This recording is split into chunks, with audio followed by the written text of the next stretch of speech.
प्रणाम, नमस्कार। बहुत स्वागत है आपका उस कार्यक्रम में जिसका नाम है हे प्रभु आनंद दाता। हरिवंश राय बच्चन बड़े प्रिय कवि लगते रहे हैं मुझे। अपनी अपनी अभिरुचि, अपनी अपनी दृष्टि, अपनी सोच की बात है। उनकी एक कविता है जो जीवन के बीत चले पक्ष की तरफ इशारा करते हुए बड़ी सहजता से बात करती है कि जीवन की आपाधापी में कब वक्त मिला, कुछ देर कहीं पर बैठ कभी ये सोच सकूं, जो कहा किया करा उसमें क्या भला बुरा। जीवन की सांझ जैसे जैसे घिरने लगती है, या आप युवावस्था में भी हैं तब भी अगर जीवन में तथाकथित रूप से सफलता के छिटकने का एक कष्टदायी अनुभव किसी व्यक्ति को, किसी युवा को होता है, तो वो भी शोक में डूब जाता है।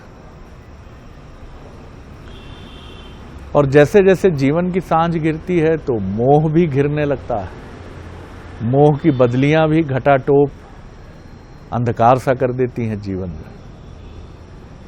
जरा जरा सी बात पर आंख भर आती है। आज इसी विषय पर हम बात करेंगे और हमारे साथ हैं भगवत गीता के अद्भुत अध्येता, मानस मर्मज्ञ प्रोफेसर डॉक्टर सुरेंद्र बिहारी गोस्वामी। प्रणाम करता हूं गोस्वामी जी। शोक और मोह, आपने बड़े गूढ़ आध्यात्मिक विषय पर आज चिंतन प्रारंभ किया है जी। और मुझे लगता है ये जीवन का सार है, लेकिन इसकी जो आध्यात्मिक औषधि है वो शायद हमारे समझाने से समझ में तो आ जाए, लेकिन उसको आत्मसात और वर्ण करना एक कठिन समस्या होती है जी। जानत समझत अनुभवत तदपि न मानत नीच, और चपरी चपेटे नित गहे केस गहे कर मीच। बहुत सारी चीजें जानने समझने की होती हैं, कहने में सरल लगते हैं। संपूर्ण जीवन में यदि हम अपने जीवन को संक्षिप्त भाव से देखें तो हमारा जीवन संयोग और वियोग का मेला है। हम जीवन में करते क्या है? संबंधों का निर्माण करते हैं। संबंधों का निर्माण क्यों करते हैं? अपनी आत्मसंतुष्टि के लिए, अपने स्वयं संतुष्टि के लिए करते हैं। मयता को शांत करने के लिए संबंधों का निर्माण करते हैं। तो वो एक संयोग हो जाता है, ध्यान रखिएगा। संयोग हमें प्रसन्न करता है, संयोग से हम प्रसन्न हो जाते हैं। ये संयोग है, मुझे ये चाहिए, मुझे ये होना, मेरा बेटा ऐसे रूप में रहे, तमाम चीजें। लेकिन अगर वही चीज वियोग में परिवर्तित हो जाए, सुंदर पत्नी चाहिए आपको, बहुत अच्छी बात है, अब पत्नी नहीं रही तो वियोग हो गया। संयोग होता ही वियोग के लिए, संयोग होता ही वियोग के लिए। सुंदर सूत्र है, क्योंकि यदि वियोग नहीं होगा तो फिर संयोग कहां से होगा? तो जितने भी संबंध हम बनाते हैं संसार चक्र में, जीवन और पदार्थ के, वो आसक्ति कहलाती है, जीवन और पदार्थ के। अब हम यदि शब्द मोह को लें और उसकी आध्यात्मिक मीमांसा करना चाहें तो मोह शब्द जो है मोह धातु से बना हुआ है। उसका धातु विग्रह जो है मोह धातु से बना है। इसके जो दो भूत संगत हम उदाहरण भी प्रस्तुत कर सकते हैं, दो अर्थ भी इसके आप प्रस्तुत कर सकते हैं। एक मुंह से शब्दार्थ बन सकता है मूढ़, एक मुंह से हो गया मूढ़। आप देखिए, मूढ़ का अर्थ होता है अज्ञान। अज्ञान, जहां ज्ञान नहीं है वहां मूढ़ता है, मूढ़ता। आप समझिए। दूसरा मूढ़ से शब्द, दूसरा मुंह से जो धातु से प्रतिधातु भूत संगत बनेगी, वो कौन सी बनेगी? वो बनेगी मुग्ध हो जाना। मुग्ध, मुग्ध का अर्थ ही होता है आसक्त हो जाना। तो अर्थात हम जब अज्ञानता वक्त जीवन और पदार्थ से आसक्त हो जाते हैं अपने अज्ञान के कारण, तो वो हमारा मोह कहलाता है, ध्यान रखिएगा। और मोह सकल व्याधन को मूला, वो सारी चीजें जो मोह में उत्पन्न होकर आती हैं। एक बड़ा अच्छा उपनिषद में वृतांत दिया हुआ है। याज्ञवल्क्य जी महान प्रतापी ऋषि हुए हैं जिन्होंने मानस पर व्याख्यान दिया है भरद्वाज जी को जी। याज्ञवल्क्य जी के अंतर्चित्त में संन्यास लेने की भावना जागृत हुई। उनकी दो पत्नियां थी, गार्गी और मैत्री। गार्गी को कात्यायनी भी कहते हैं। एक पत्नी का नाम कात्यायनी था और एक पत्नी का नाम मैत्री था। तो उन्होंने अपनी दोनों पत्नियों को बुलाया। उन्होंने चिंतन किया कि मेरे पास दो चीजें हैं, एक ज्ञान है, एक संपदा है। तो उन्होंने कहा संपदा जिसे चाहिए वो संपदा ले लो, ज्ञान जिसे चाहिए ज्ञान ले लो, दोनों को बांटना हो तो दोनों बांट लो, क्योंकि मैं अब संन्यास में जाना चाहता हूं। कात्यायनी का समग्र जीवन संसारिक था, तो कात्यायनी का आनंद संसार में था, सुख संसार में था, आसक्ति थी। उन्होंने कहा ठीक है आपकी ये संपदा मेरी, मैं इन संपदा को और आगे बढ़ाते हुए ऊर्ध्वगामी पथ पर चलूंगी। लेकिन मैत्रेय ने कहा मुझे तो कोई संपदा पर स्नेह नहीं है, कोई आकर्षण नहीं है, मुझे तो आप अपनी ज्ञान संपदा प्रदान करें। तब याज्ञवल्क्य जी एक श्रेष्ठतम उदाहरण देते हैं और सूत्र देते हैं जो बड़ा प्रचलित सूत्र है, जो शोक और मोह की निवृत्ति के मूलाधार में समाहित है। वो कहते हैं नामा अरे पत्यु कामाय पतिम प्रियम भवति आत्मनस्तु पति प्रियम भवति। वो कहते हैं सुनो, ये जो पति नामक तत्व है वो केवल अपनी प्रियता के आधार पर पति नहीं है। पति तब तक अच्छा पति है जब तक वो हमारी कामना की संतुष्टि कर रहा है, क्या बात, हमारी सुख सुविधाओं को ध्यान रख रहा है, हमारी व्यवस्थाएं हमें उपलब्ध कर रहा है, हमारे मतेन चल रहा है तो है। लेकिन अगर वही पति जो है कदाचरण के रास्ते पर निकल जाए, किसी और के साथ गमन करने लगे, आपको मारने पीटने लग जाए, आपको छोड़ दे, आपको त्याग कर दे, तो वही पति प्रिय नहीं रहेगा ना। तो ये आत्मनस्तु है, अर्थात स्वार्थ के कारण ही ये प्रिय है। फिर वो कहते हैं नामारे पुत्रस्य प्रियम भवतु, पुत्र इसलिए प्रिय नहीं है, कामाए प्रियम भवतु, अपनी कामनाओं के कारण प्रिय है। क्यों? आत्मनस्तु पुत्रम प्रियम भवतु। वो कहते हैं पुत्र तब तक प्रिय है जब तक वो हमारी इच्छा संतान तब तक अच्छी लगती है, जब तक वो हमारी सुख सुविधाएं हमारे हिसाब से चले, बढ़िया समझे करे तो हमें अच्छा लगता है। लेकिन वही संतान यदि कुमार्ग पर चली जाए, वही संतान यदि हमारा अपमान करने लगे, वही संतान यदि हमें प्रताड़ित करने लगे तो प्रिय नहीं लगेगी। वैसे ही सारे रिश्तेदार सर्वस्व कामाय प्रियम भवतु आत्मनस्तु सर्वत्र प्रियम भवतु। वो केवल इसलिए हमें प्रिय लग रहे हैं कि वो हमारे हिसाब से चलें।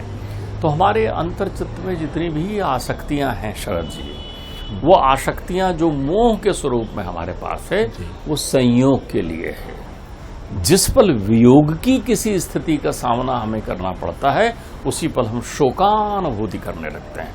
वाह। अब आप एक बात समझिए, सारे संबंध हैं किसके? आप संबंधों के लिए जीवन जी रहे हैं ना, संबंध ही आप चाह रहे हैं ना, तो वो संबंध हैं किसके? शरीर के। सारे संबंध शरीर के हैं। अब शरीर के हैं लेकिन आप तो शरीर नहीं हो ना। अध्यात्म चिल्ला चिल्ला कर बार बार कहता है, आपको भी मालूम है कि आप शरीर नहीं हो, लेकिन आपने तो शरीर और शरीर से जुड़ी हुई व्यवस्थाओं को पकड़ रखा है ना, जो चीजें शरीर के लिए सुखकारी। अरे जब शरीर ही आपका नहीं है तो फिर आप शरीर से क्यों बंधे हुए हो? आपके शोक के मूल में यही है कि शरीर आपका है। आपका होता तो आप शरीर को आदेश देते, सुनो हमेशा किशोर रहो, हमेशा युवा रहो, कोई संसार का रोग तुम्हारे शरीर में ना आए। तो शरीर आपके बस में है क्या? तो शरीर आपका है ही नहीं। तो आपका जो है उसे आप बस में न रखकर शरीर के संबंधों पर चिंतन करते हैं। तो चूंकि शरीर छूट जाना है इसलिए सारी चीजें वियोगता को प्राप्त कर जाना है। तो आसक्ति आपकी संयोग पर निर्भर है। वही चीजें जो संयोग में आपको अच्छी लगती हैं, कई ऐसी भी विषय वस्तु है संयोग के बाद आप उसके वियोग की प्रतीक्षा करते रहते हैं। सुख भी संयोग है। आपने बहुत सुंदर बात कही, संयोग और वियोग, इसी के बीच में भोग भी कहीं खड़ा होता है। संयोग और वियोग की अनुभूति को हम भोग कहते हैं। हाँ हाँ, वाह। जो अनुभूति होती है जी, सुख का भोग और दुख का भोग। भोग नाशवान होता है, ध्यान रखिएगा। भोग और प्रसाद में यही तो अंतर है। प्रसाद अविनाशी होता है, प्रसाद अविनाशी होता है और भोग नाशवान होता है। ध्यान रखिएगा। तो आप जीवन में दौड़ते भोग के लिए है ना। आप जीवन में दौड़ते भोग के लिए है ना। अब भोग में आप देखिए, भोग में आपने एक शब्द लगा दिया उपभोग। भोग किसका? उपयोग किसका? भोग का। तो भोग उपयोग की विषय वस्तु है, तो पदार्थ हो गई ना। जीवन और पदार्थ दोनों ही शोक के मूल है। जीवन और पदार्थ दोनों ही शोक के मूल है। तो अब प्रश्न ये है कि साहब जीवन और पदार्थ दोनों पर शोक के मूल हैं, तो फिर जीवन तो है, भोग तो करना पड़ेगा, तो करो ना। भोग की मूल विषय वस्तु को ध्यान रखो कि भोग उपभोग न बन पाए, आत्मनस्तु न हो पाए, स्वार्थ के लिए ना हो पाए। यदि भोग आप परमार्थ के लिए करते हैं, अर्थात उसमें स्वार्थ की कामना नहीं, केवल जब आप संतुष्ट होना चाहते हैं, जब आप केवल अपने लिए जीवन जी रहे होते हैं, तो आप वो तैयारी कर रहे होते हैं, उस समय शोक का प्रमाप बहुत तेजी से आने वाला है। जब भी स्वार्थ की मात्रता फलीभूत होगी, खूब बढ़ेगी, तब भी आप समझ लीजिए भोग ताप आपको उत्पन्न करेगा। एक बड़ी अच्छी बात सदाचार में कही गई है, सदाचार का एक बहुत अच्छा सूत्र है, लोभानि मूल पापानि, लोभानि मूल पापानि। किसी व्यक्ति को 100 रुपए की तलाश है, तो आतुर रहेगा कि कब 100 रुपए मिल जाए मुझे। 100 रुपए मिल गया तो फिर क्या होगा, उसे लगेगा 1000 हो जाता, 1000 मिल गया तो लाख हो जाता, लाख मिल गया तो करोड़ मिल जाता, सेठ जी बन गया वो। अब सेठ जी बन गया तो अब संतुष्ट हो जाए, लोभानि मूल पापानि, उसको लगेगा भाई सेठ जी बनने से थोड़ी काम चलता है, राजा बन जाता, लोभानि मूल पापानि। अब राजा बन गया तो बोले महाराजा, चक्रवर्ती सम्राट बन जाता, चक्रवर्ती सम्राट बन गया तो उसे लगे मैं इंद्र बन जाता, इंद्र बन गया तो उसको लगा इंद्र में क्या रखा हुआ है साहब, मैं ब्रह्मा बन जाता, ब्रह्मा में क्या रखा हुआ है, मैं रुद्र और विष्णु बन जाता। लोभानि मूल पापानि, कभी समाप्त नहीं होता जीवन और पदार्थ की आसक्ति। फिर व्याधया रस मूलानि, जितनी भी व्याधि संसार में व्याप्त है, रस मूलानि जिह्वा के कारण आती है। अगर आपकी जिह्वा आपके नियमन नियंत्रण में रहे तो आप ध्यान रख लीजिए आपकी काया निरोगी हो जाएगी, सही, आप कभी बीमार नहीं पड़ेंगे। सारा दोष पेट को दे देते हैं, क्या करें साहब पेट के खातिर, और नाम भी रख दिया, पापी पेट कह दिया उसको आपने, जबकि दोष कहाँ है, ये रसना अपना काम नहीं, आप उससे इंद्रियों का वो काम नहीं ले रहे हैं जिसके लिए वो है, तो इसके फेरे में पड़ जाते हैं, वो चीज खाते हैं। शक्कर नहीं खाना है जरूर खाएंगे, सुरापान नहीं करना है तो जरूर रसना कहेगी कर। तो आपके जीवन में जो आने वाली व्याधियां हैं उसके मूल में रसना जो है मूल में विद्यमान है। दूसरा स्नेह मूलानि शोकम, आपके जीवन के सारे दुख का कारण यही ममता है, यही संबंधों का मूल है।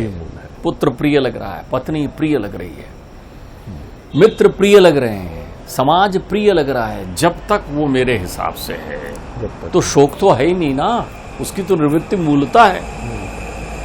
शोक है कहाँ यथार्थ में, शोक आपके पास है ही नहीं, लेकिन आपने उसे अपनी मूढ़ और मुग्धता से पाल रखा है, मोहाशक्ति से, अज्ञानतम से। आपने शरीर को मान लिया है ना, शरीर में भी इंद्रियों को मूल सारभूत ले लिया है आप। ठीक बात। तो यदि तस्मात्रय त्यजते, इन तीन चीजों से अगर आप मुक्त रहते हैं तो शोक की निवृत्ति हो सकती है। कौन सी? लोभ से। लोभ का अर्थ होता है आसक्ति का नित्य प्रति बढ़ना, 100 से 1000, 1000 से लाख, लाख से करोड़। आप कब तृप्त होते हैं? आपको कौन तृप्त कर सकता है? मैंने कभी चर्चा में कहा था कि आप तो मुझे एक उदाहरण बता दीजिए, एक व्यक्ति को आप तृप्त करके बता दीजिए। आप तो बाकी सबकी बात छोड़ दीजिए, आप किसी एक व्यक्ति को तृप्त करके बता दीजिए। कोई व्यक्ति तृप्त नहीं हो सकता, वह अतृप्त ही रहेगा हमेशा, क्योंकि तृप्त आप शरीर को करते हैं। आप तृप्त किसको और तृप्त किसके माध्यम से करते हैं? आप देखिए, भोजन के माध्यम से, भोगों के माध्यम से कर रहे हैं, तो भोग तो नश्वर है ना, भोग तो नश्वर है ना, आप कैसे अनश्वर हो जाएंगे फिर? तो इनकी प्रक्रियाओं के कारण, इन तीन प्रक्रियाओं के कारण, मोह शक्ति के कारण, जो कुछ आप उनके मिल जाने पर अनुभूत करते हैं उसे आप सुख कह देते हैं, और जो कुछ नहीं मिल जाने पर कह देते हैं उसे आप शोक कह देते हैं। शोक मूलतः मोह की निवृत्ति है। जब आपका मोह फलीभूत ना हो, आशा ही परम दुखम, निराशा ही परम सुखम। आपने जितनी बलवती आशा पाल के रखी है उतनी आसक्ति आपकी बलवती होती चली गई।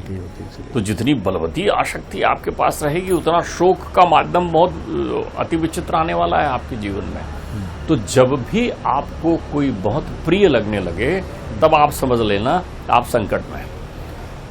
जब भी किसी के बिना आपका काम ना चल रहा हो तब भी आप समझ लेना कि आप संकट में हैं। दूर क्यों जाते हैं? सूत्र है आपको जब जीवन बहुत प्रिय लगने लगे, स्वयं का जीवन, तो आप समझ लेना अब आप संकट में होने वाले हैं।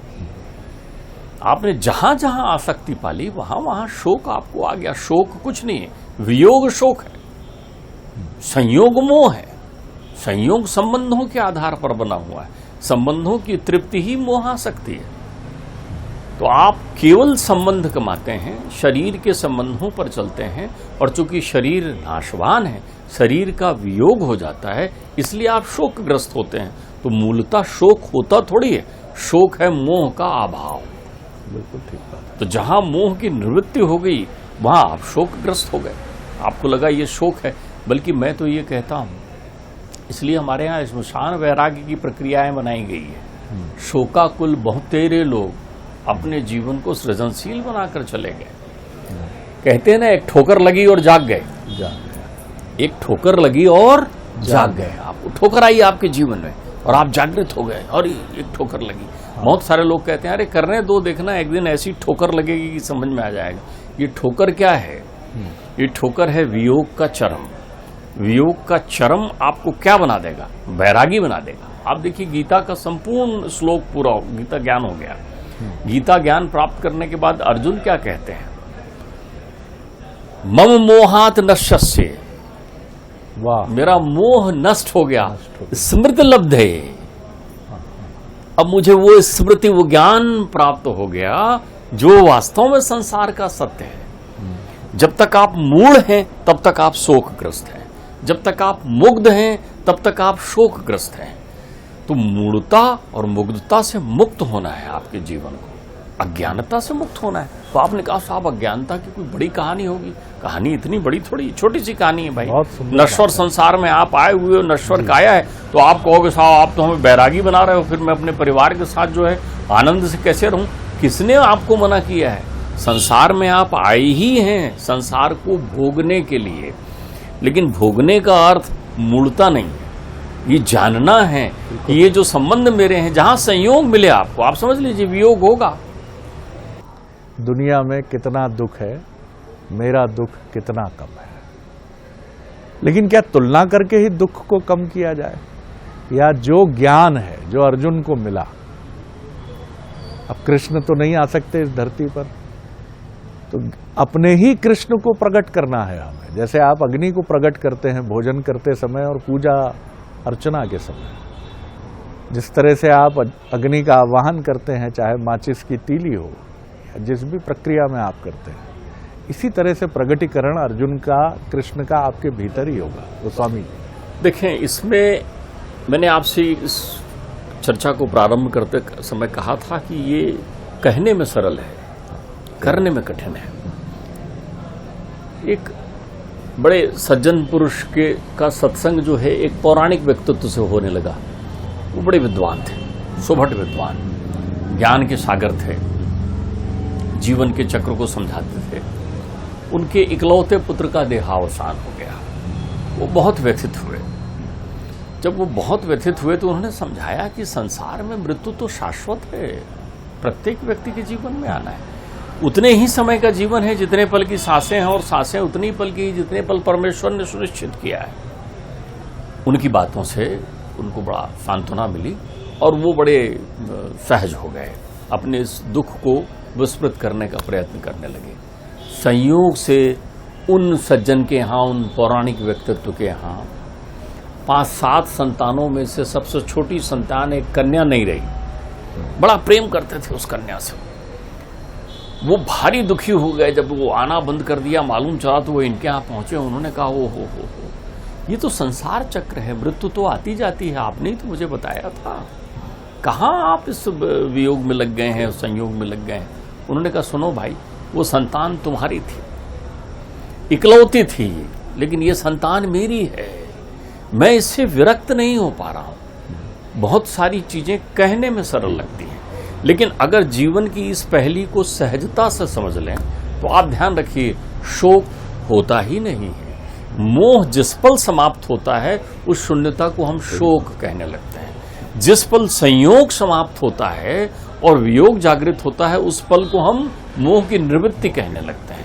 तो हमारे अंतर चित्त में जो ये शोक और मोह की निवृत्ति है, ये हमारे बुने हुए जंजाल ही हैं। हम वो मकड़ी हैं जिन्होंने इसे बुनना तो सीख लिया है, लेकिन उस मकड़ी की तरह इसको हम ग्रहण नहीं कर पा रहे हैं, समाप्त नहीं कर पा रहे हैं। बिल्कुल आपने ठीक कहा गोस्वामी जी। लेकिन जैसे जीवन में हम धन अर्जित करने की कला सीखते हैं, हम नाते रिश्तेदारों से व्यवहार बनाकर रखना सीखते हैं, हम कसरत करना सीखते हैं, और बड़े इम्पॉसिबल से, चाहे कोई जिम्नास्ट जब थिरककर अपनी कला का प्रदर्शन करता है तो हमारे मुंह से चीख निकल जाती है कि कितना शरीर को साधा है। लेकिन हम मन को साधने की कला सिखाना, इस संसार में बहुत विरले लोग हैं जो मन को साधने की कला सीखते हैं, या उनका सौभाग्य ऐसा होता है कि उनको ऐसे गुरु प्राप्त होते हैं जो उनको ये सिखाते हैं कि शोक से कैसे लो, मोह हो जाए तो मोह से कैसे बचो।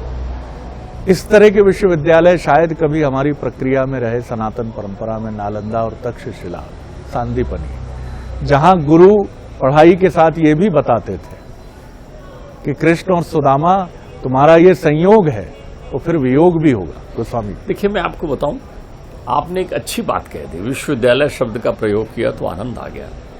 हमारे यहाँ किसी काल में बालपन में ये कहानियां प्रचलित हुआ करती थी। हम पौराणिक कथाओं से इन कहानियों की प्रेरणा लेते थे।